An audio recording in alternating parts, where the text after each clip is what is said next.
ছোট ছোট আলু দেখছো, আমি আলু গাছ বসিয়েছিলাম। আলু গাছ থেকেই আলু হয়েছে, তুলে নিয়েছি।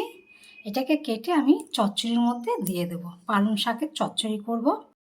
পালং শাক কেটে নিয়েছি। এখানে হচ্ছে গাজর, আলু আর পটল, এখানে বেগুন কেটে নিয়েছি।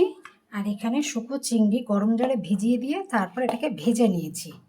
একটু টমেটোও দেবো, সব কেটে নিয়েছি।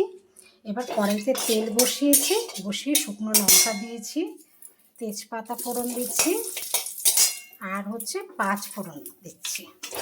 দিয়ে ফোড়নটা ভাজা ভাজা হয়ে গেলে আলু, গাজর আর পটলটা ওটা তুলে দেবো।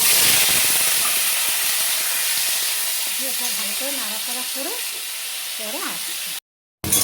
সবজিগুলো ভাজা ভাজা হয়ে গেছে। বেগুনটা ভেজে তুলে নিয়েছিলাম। আর এখানে লঙ্কা, কাঁচা লঙ্কা, হলুদ আর নুন দিয়ে দিচ্ছি।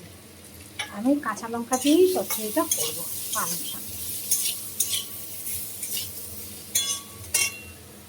টমেটো নিয়েছিলাম, টমেটোটাও দিয়ে দিলাম।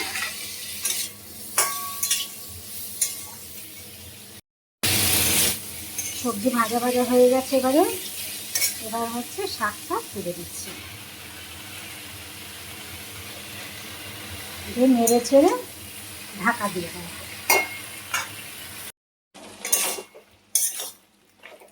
আলু শাক মোটামুটি সেদ্ধ হয়ে গেছে। এবারে ভেজে রাখা বেগুন আর শুকনো চিংড়িটা দিয়ে দিচ্ছি। শুকনো চিংড়ি এবার আবার নেড়ে ছেড়ে আবার ঢাকা দিয়ে দেব। পালং শাকের চচ্চড়ি হয়ে গেছে। এবার হচ্ছে একটু ভাজা জিরে গুঁড়ো করে রেখেছিলাম, ওটা দিয়ে দিচ্ছি। আর হচ্ছে চিনি দিয়ে দিচ্ছি সামান্য, দিয়ে ভালো করে নেড়ে ছেড়ে গ্যাসটা বন্ধ করে দেব।